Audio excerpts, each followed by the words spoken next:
Hello, fellows and ladies. It's gotta predict those ding dang dastardly SAG nominations.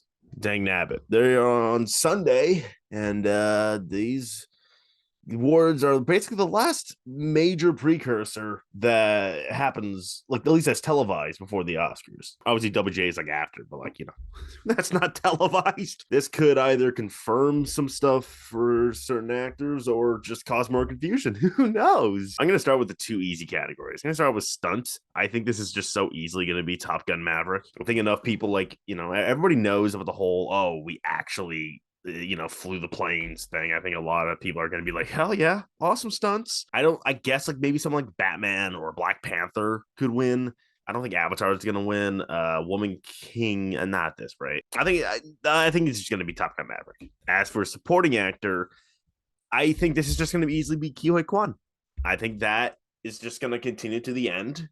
You know what I mean? I know he lost the supporting at BAFTA to Barry Keoghan, but like also like objectively speaking, Barry's not winning the Oscar, like subjectively. I think that was a weird BAFTA thing. I think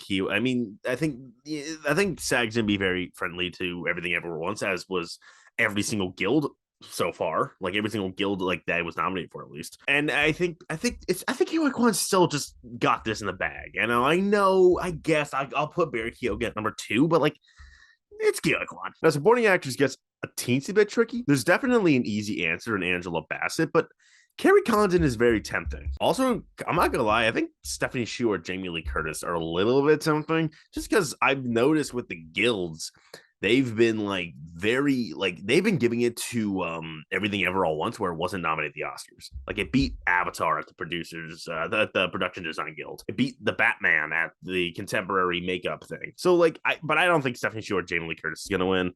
I do think it's going to be mainly Condon versus Bassett. I think that's what the Oscar's going to be anyway. But very basically, I'm considering everybody but Hong Chat, which is so sad because she's like so good. Part of me is just like, oh, Condon's a BAFTA thing, but like, and that's what I'm going with. You know what I mean? I'm predicting Angela Bassett wins here, but like, there is a possibility that Condon goes from BAFTA to here and then the Oscar. Like, that's totally possible. I do think Angela Bassett's just gonna finish it off. A little she got a little drift when it came to BAFTA, but it's gonna go the rest of the way. Also, SAG and BAFTA, when it comes to Black Panther, are two different beasts altogether. The first Black Panther won stunt ensemble and SAG ensemble. And then the first one was nominated for literally just visual effects at BAFTA. I mean, it won, but like still just visual effects. So that's also the big difference there. So I am just gonna stick with Angela Bassett, especially here. You know what I mean? Like I know people are going to go like, oh, Condon's going to win BAFTA and then the Oscar. Like, I don't know if I really buy that. I think Angela Bassett's just going to go the rest of the way. Let's go on to actress. I think the smart option is going to be Cate Blanchett. However, I am still a man who follows my gut instinct, and I can't explain why, but I really feel like it's going to be Michelle Yeoh who wins the Oscar. There's a possibility that Cate Blanchett just wins here. She's the only sweeping actor of the four categories, and it's that. Like that's totally possible. Like I will definitely concede the Blanchett if she wins. SAG, which she could, no questions about it. Again, I just feel the goodwill for Everything Ever All Once in the guilds, and the goodwill towards Michelle Yeoh in general, and I feel like that's gonna result. There's a part of me that's just like, just play it safe and go with Cate Blanchett. That there is a part of me that is saying that. But instinct is telling me go Michelle Yeoh. It really is. If Michelle Yeoh loses, I'll shut the fuck up. I'll tell my stupid instinct to shut the fuck up. And now let's get to actor. Oh, actor. Okay, so obviously Nye and Sandler are winning. Can you imagine? Farrell, honestly, people are kind of like completely dismissing Farrell to win here. And I'm also kind of like, yeah, if he couldn't win BAFTA. But at the same time, BAFTA, like, yeah, they loved Banshees, but they also really love Baz Luhrmann. So like Austin Butler's win isn't like that out there. But at the same time, Farrell should not have lost BAFTA. You know what I mean? Like I do get the idea that like, oh, if he couldn't win BAFTA, why would he win SAG? I totally get that, which is why I'm going to put him easily number 3. Now you're probably going to be like, oh, let me guess, you're going to predict Brendan Fraser because that's been your thing. Well, I am sad to say that is not the case. Brendan Fraser could totally win here. He could so win here and then win the Oscar. I know people are going to be like, no, it's over. I don't like the whale. No, but But that is a SAG friendly performance. Like he could totally win. But like Austin Butler's so much more SAG friendly. I don't buy the idea where some people are floating around where it's like, oh, if he won BAFTA, how could he lose SAG? I said that initially. I was like, that would be weird, right? And it would be weird, but then it hit me. I was like, well, BAFTA loves Baz Luhrmann. They do. Like Google, like look it up. BAFTA has been so friendly to Baz Luhrmann's movies the past couple years. So like Austin Butler's win is not that weird. But at the same time, my guess is that Austin Butler's just gonna go the rest of the way. So I'm just gonna predict Butler at SAG and just save the heartbreak. If Brendan Fraser wins, I'm gonna be so stoked because I want him to win so badly. But you know what? Sometimes I gotta be realistic. Honestly, there's a world where Brendan Fraser wins SAG and then Butler just wins the Oscar anyway. But if Fraser wins here, it's a duel. It's pistols at dawn. But yeah, Austin Butler's my official prediction. But like, I'm definitely keeping an eye on Brendan Fraser. I hope he wins. But I'm gonna manage my expectations.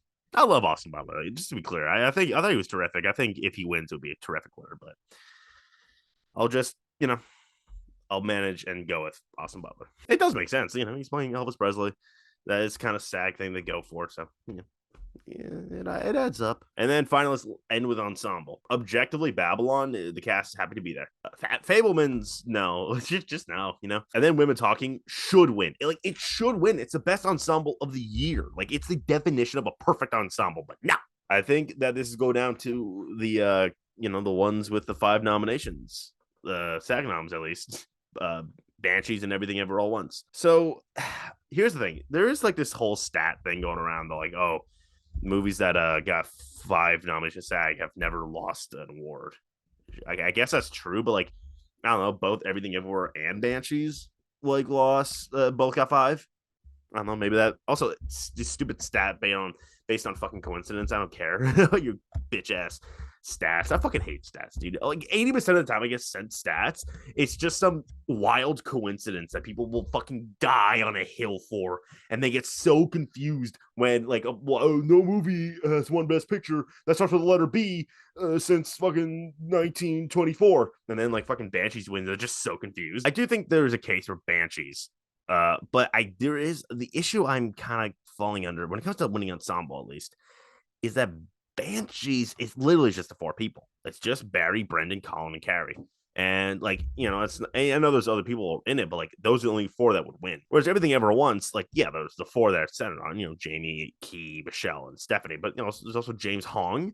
On top of that, Jenny Slate and Harry Chum Jr. are also like would win if Everything Ever All Once won SAG Ensemble. On top of that, Everything Ever All Once, again, first of all, Guild's just been overwhelmingly in love with Everything Ever All Once, like unanimously. And on top of that, it just kind of gives me the Coda vibes where like everyone just wants to talk. Well, everyone's just in love with this cast. Everyone's in love with Michelle and Key and Stephanie and Jamie. Everyone wants to talk to them. That's where my head's at. That's why I'm going to predict Everything Ever All Once. And on top of that, I think it's just going to win Best Picture. So like, I do think I gotta predict this victory here. I don't think it losing will like kill it, but like it definitely would help it. Yeah, I'm going Everything Ever All Once. It's the kind of ensemble that wins. It's the ensemble that everyone's in love with.